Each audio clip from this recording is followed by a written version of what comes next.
अवामी न्यूज़ में खबर जो सिलसिलो जारी है। तव्हांखे न्यूज़ सदाबाद में ख़बर ॾींदा तो न्यूज़ सदाबाद के ॻोठ मोहम्मद खान हाजाणो जे इंडस प्राइमरी स्कूल में स्कूल इंतजामिया पारां हिकु रोज़ा तालीमी सेमिनार मुनक़िद कयो वियो। वधीक तफ़सील ॿुधाए रहियो आहे अब्दुल वाहिद उमरानी पंहिंजी इन रिपोर्ट में।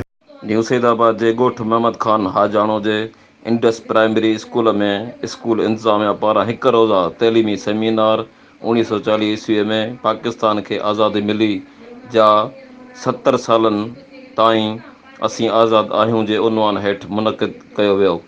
सेमिनार में शागिर्दनि ऐं शागिर्दाणियुनि तक़रीरूं करे हिक ॿिए खे आज़ाद हुअण ऐं न हुअण जा दलील ॾिना ऐं बहितरीन अंदाज़ में तक़रीरूं करे पिंडाल में वेठलनि माण्हुनि खां ख़ूब दाद ऐं रोक रक़म जो इनाम हासिलु कयो। उन मौक़े ते तइलीम पिराइण ऐं वॾेरे जे तइलीम दुश्मन किरदार बाबति ख़ाका पिणु पेश कया विया, जंहिंमें हिक ॻोठ जे हिंदू नींगरी स्कूल वञण ॾे मूंखे अबा जी इल्तिजा कंदे रोई ॾिनो, जंहिं ते सॼे पिंडाल में वेठल स्कूली ॿारड़ा वालदेन ऐं ॻोठाणा बि रुआणका थी विया।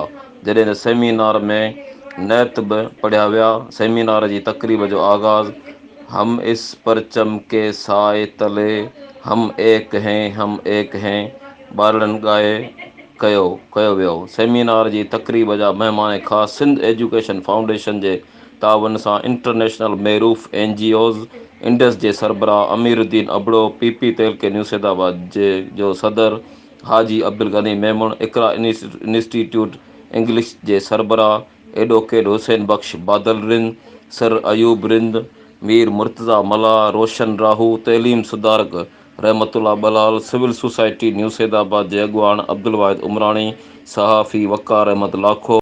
महिमाननि ऐं उस्तादनि ॿारड़नि जी क़ाबिलियत खे साराहींदे चयो त घटि ऐं ॿूसट वारे माहौल में बहिराड़ी जे माहौल जे ॿारड़नि में क़ाबिलियत ऐं ख़ुदि एतमादी ॾिसी ॾाढी ख़ुशी थी आहे ऐं उमेदु आहे त हिते जा ॿार मुल्क जा मइमार थींदा ऐं मुल्क जी ख़िदमत कंदा।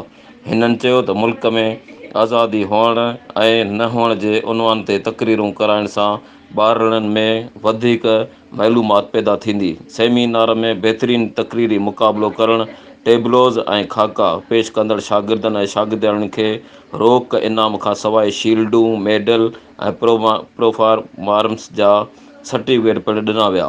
सेमिनार में प्रेस क्लब न्यूज़ सैदाबाद जे साहिबनि समेत इलाइक़े जे मोज़िज़ीन, वालदीन, ॻोठाणनि मोहम्मद यूसुफ हाजाणू, PP अॻुवान अली ॾिनो हाजाणू, अब्दुल फ़ताह कंवरेजो, उस्ताद गुलशेर हाजाणू, इनायतुल्लाह मेमण, ग़ुलाम नबी, नज़ीर हाजाणू ऐं ॿियनि शिरकत कई।